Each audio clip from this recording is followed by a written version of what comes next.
For the co-host this time, I am delighted and lucky to have Jori of Eneferens in my house. I don't get many visitors here in Iowa, so it's weird to have somebody come to my house, but it's fucking awesome to be able to shoot a video. So I just thought, why not do a little interview about what you're doing, for sure, Eneferens, stuff like that. It's got a couple records out on Bindroom that are awesome. Check them out. We'll get into that and stuff. But so I don't know how you do an interview. How's tour going so far? It's been really fun, pretty positive overall. I mean, it was my first time actually going out to the East Coast, and I have like basically all these cities, even coming to Iowa City right here. All these cities I've never been to before, so I really had no idea what to expect. But it's been overwhelmingly positive. It's been really cool. So killer, decent turnouts and things, and some of the bands I've been playing with have been really cool as well. So yeah. And so your first tour was like a little smaller and a little more closer to home, right? It was, yeah. It was just like I went out to Montana and out to the West Coast and did a loop back around through the Midwest and back up to Minnesota. But this time I'm taking it a step further and doing completely coast to coast. So you are like, you're super spry because you can take your whole thing on the road and it's just you. Yeah. That's gotta be awesome. Honestly, it was like terrifying to try and think about. I'm like, can I actually pull this off? Am I gonna be too tired from driving and staying up till 2 to 4 a.m. every night? Like, but I'm doing a lot better than I thought I would. Nice. Getting really good at taking the 20-minute road naps. Just put my pillow on the car window. Oh man. But yeah, I'm feeling pretty energetic still. I think this is about the halfway point of the tour now. So I left Minneapolis July 3rd. So. Okay. So I'll put tour dates and whatnot so you can check out the rest of this tour. And so like you're kind of going through a weird transition. So I got to know you right before you moved to Minneapolis from Montana. Right. And now about 2 years later, you're headed back there. That's right. Yeah. How did that go? Or like how did Minneapolis treat you? Or well, Minneapolis is a really cool city. There's a lot going on there. I found it just from my job and experiences. Like I wanted to live by myself there, and I did that for the 2 years I was there. And that it was expensive, and also like I felt like I don't know. I honestly just really missed the scenery of Montana, where I just living in another place. I gave it 2 years, like just a chance just to see how I felt about things. After even though the city is a great place to be, I'm definitely gonna miss it. But like. I just feel a calling to be amidst the mountains again, and also it was honestly a really tough thing to be away from all of my family back in Montana, and so I kind of feel a draw to come back as well. So, and I bet now you feel like, all right, I did it, I tried it, I know what's right, and so now I'm so sure about what I'm doing. Right, absolutely, no regrets. Yeah, right, but like no regrets, like experiencing that. So I think I needed that to like really appreciate where I originally came from. So yeah, I'm really looking forward to be going back to Montana. I'll be living in Bozeman actually. Which is where I went to college, so I lived there for 5 years at one point previously, so yeah. I totally figured from afar and what little I know about you that it was the mountains calling. Because oh, absolutely, yeah. I feel at home when I'm, just trees surrounding me, so yeah, right, there you go. If you look at his records, it's mountains, trees, That's oceans. Actually curious is that this is an overlay of a lake area in Minnesota and a Montana mountain shot. Oh, really? They're superimposed on each other. So the most recent output on Binder and Nordvis is killer. And then we also did the so like you produced this in Montana on your own. That's right. Back then, so this is kind of like a reissue, but it was really limited, so it's probably kind of like a new to you kind of deal. Right. Yeah. If you haven't heard it yet, it's a brilliant record. Which record do you prefer yourself? I mean, this In the Hours Beneath was a real statement of just like what I was capable of doing at the time, but I think I really took those sounds and kind of just focused them a little bit more tightly for the bleakness of our concept. I think it's the record I'm most proud of so far.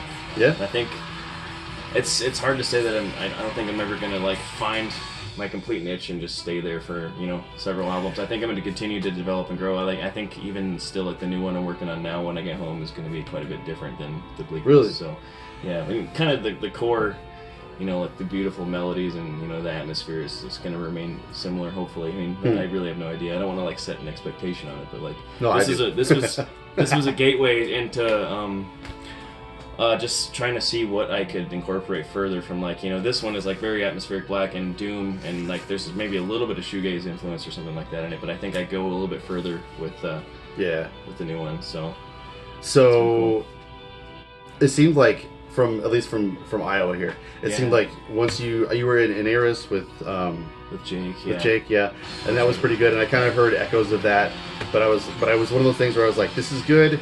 They can do more, and I want to hear what's next. Right. And so it seemed like when you started doing Eneferens, it was like it clicked for you, and your output was pretty rapid. Although, did it just seem like that, or were these pretty close to one another? So those two were actually more than a year apart. So this was In the Hours Beneath was originally December 1st of 2016, and then the Bleakness was it was like October 2018. But like actually, so 2016 was like the busy year where I actually released The Inward Cold, like my first album, in August of that year. I finished it in like March, I think, of 2016. Okay. Sat on it for so a you while. spent a lot more time on this one than all the other stuff. I definitely did. Like, not necessarily. I mean, it was, I think, just me being busy working on stuff, and also like doing the day job thing. Just, I don't know. Like, I feel like I didn't have enough time to like really focus in on it, so it kind of took me a little bit longer too. But yeah. So, but like it all came together. I mean, I put maybe the same amount of time, and probably more into it, but just over the longer period of time. It sure sounds like it. Yeah. Moving and just like adjusting and things. It was transitioning to living in a new city. It kind of took me a while to get into like find my groove totally. So yeah. So do you feel like now that you've kind of found your voice in Eneferens, you're totally like more motivated than you ever have to continue on with this journey and make this your thing? Absolutely. I mean, I'm really excited. Like I have a lot of ideas in store, so nice. I've probably, I don't know, a couple hundred voice memos or something on my phone, just like ideas that I'm just sitting on. I'm really excited to like get back home, and once I finally catch up on sleep, I'll probably start recording immediately. So yeah, that's got to be awesome to feel like leaving the city behind, getting back home, focusing on your stuff, and writing what you got in your head for a long, long time. Mm-hmm. Yeah. So like what do you think? What would you envision Eneferens doing growth-wise in the next 2 or 3 albums? Well, if there were like no barriers. Okay. Well, something I've always like wanted to do is I've still never been overseas. I've never been to Europe before, and I'm hoping that like music is the thing that takes me there. I'd love to play over in the UK and Germany, Scandinavia, just whatever opportunities may arise. I'm hoping that that's going to happen. Maybe some festival opportunities will arise. I really enjoy playing music in a live setting, and just I'm really hoping to do that more and more. I think once I break a threshold of like being able to have better guarantees for shows and stuff like that, the idea is I definitely want to bring aboard a full band, so it's a real nice full live experience. Cause I've been doing that. We didn't really mention that, but I've been doing it's just a one-man performance live, and it's all right.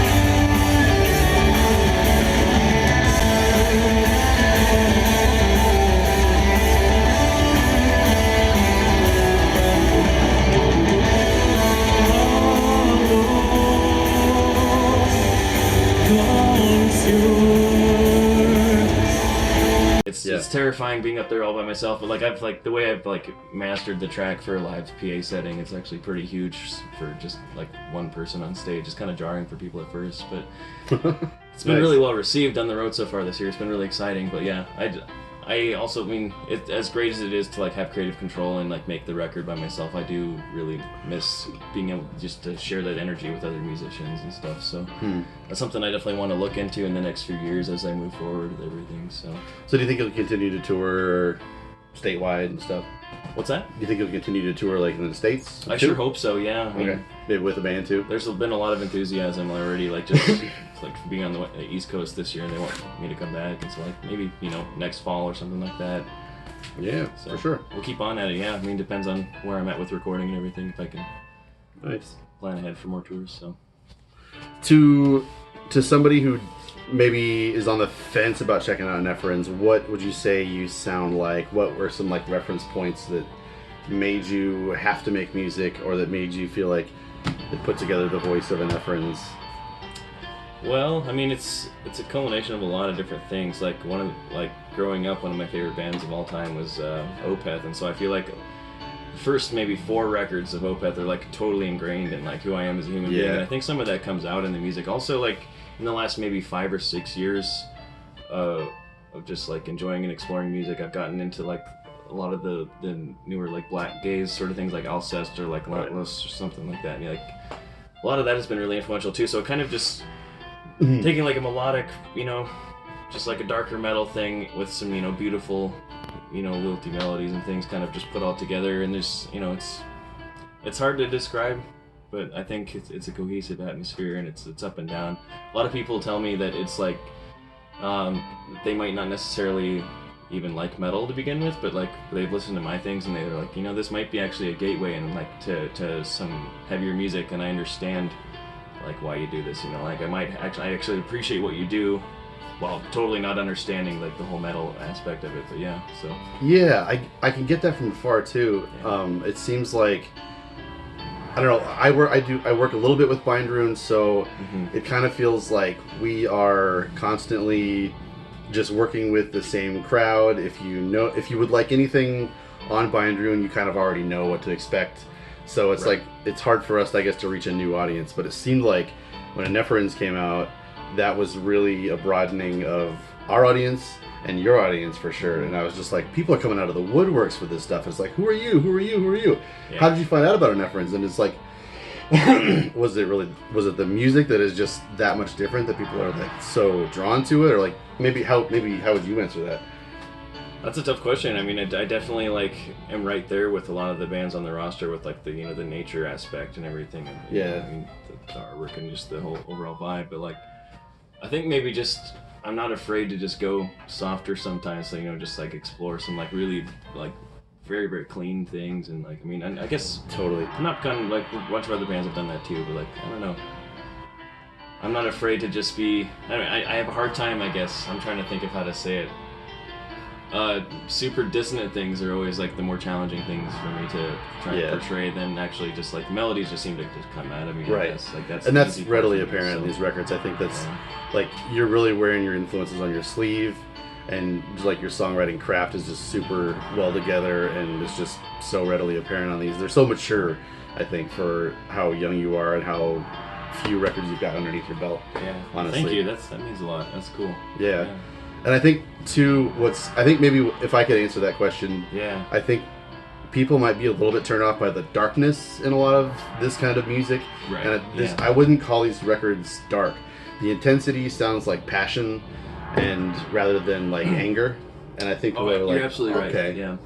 Yeah, I can get into that. These beautiful mountains. It's obviously apparent that you're passionate about nature in your home area. I wish I could get into these mountains so bad. Yeah, you should come visit. Yeah. Yeah, for sure. Yeah. So yeah, like I was just super impressed that people just found it from out of thin air. It seemed like. I mean, honestly, like even when I dropped the first record in August of 2016, it was actually in 2016. It was right when I left for Migration Fest to Olympia. I remember, you know, just releasing it and not thinking anything of it. I did like a 25 CD run, just like, you know, just like self-release. I'm like, I just want to see how this does. I'm not expecting anything at all. And then I get to Olympia and I check my phone and the CDs have sold out already. I'm like, how did this even happen? Like, where are people find? I mean, I just posted it to Bandcamp and that was it. So it was kind of bewildering to me. I'm like, wow, maybe there is something to this, and that it was really validating. So I really don't have a solid answer for it, but I'm like, I'm really glad. Does it feel like the dog took the leash from you and you're like, Jesus Christ? Yeah, absolutely, yeah. That's awesome. And it's driven me to do some more self-release CDs and other things too for that. At least until I started working with Bind Rune and Northeast. So yeah. And I think that just speaks entirely to how well written and just instantly accessible your records are. It's like if you're gonna love it, you already love it the second you put it on. That's cool. Yeah. So. I don't know, is there anything else you want to mention or get in here? First of all, I mean, I just want to say thank you for having me. It's like it's really fun to be in Iowa City. This is a great midpoint between my my Indiana and my Nebraska shows, and it's good to just relax. And I don't really know if I have anything to add. I mean, my brain's fried from just so much driving, but I bet. Yeah. Looking at corn and farm fields and stuff. Yeah. Well, okay, so just to recap, you've got a lot more on your Bandcamp than is on the Bind Room page, I would guess. That's correct. Yeah, there's my first record, The Inward Cold, as well as an acoustic EP that I released. That was actually a response to. I think you actually covered the story earlier on a YouTube video, but yeah, I was burglarized, and so I made a record as a fundraiser to just try and buy some new gear and stuff. Yeah. So, yeah, and that was wildly successful. I was like, I was blown away. Yeah, it was really something. Like, you know, I really felt the love, and like, yeah, I appreciate everyone who still to this day, you know, who contributed to that. 'Cause I mean, now I have another guitar I can use for the project and everything, you know, and that's so continue cool. on. So that was really sweet. It always seems like I run across a fundraiser or whatnot for somebody's sick aunt or whatever, and it's like, oh, this isn't doing very good. It's not going to go anywhere. I wish I had some extra money to spare for you, but you just were like, boom, you had it covered. Right. It was so awesome. I mean, it was a really hard thing for me to do, because the last thing I want to do is ask somebody for something, and so like making this like the EP, it's called the Eventide. It's a 4-track acoustic EP. I thought that like if I actually made something to give to people, if they were going to throw me a couple of dollars, then I wouldn't feel so bad just like doing a GoFundMe or something like that. Yeah. Like, I don't know. That was such a perfect kind of setup and layout. It was, it worked out really, like, way better than I anticipated. It was really cool. So, yeah. You've got 2 episodes of Jason Walton's I Hate Music podcast. Right, yeah, I guess I'm going to be recording a new episode with him when I get over there end of this month, so that'll be fun. Look out for that. Yeah. So we'll try and get this video up as quick as possible so that you go see Eneferens live. Check out his records on Bandcamp. LP, CD, no cassettes? Not yet. Fuck cassettes. Yeah, it's an idea. Also, I just want to say something. You don't actually know about this, but just watch for my name somewhere on Bandcamp in the next couple of weeks. I'm not going to say anything else. All right. You heard it here first. Yeah. All right. Well, thanks for joining us. And Thank to you too. Also, enter my contest. Just a reminder, you've got another week or so, I think. So shoot a YouTube video, do a review or whatnot. Get in there. You might win this stack of CDs. I'm adding to it constantly, so do it. I have 1 entry so far, and I'm pissed. I'm pissed too.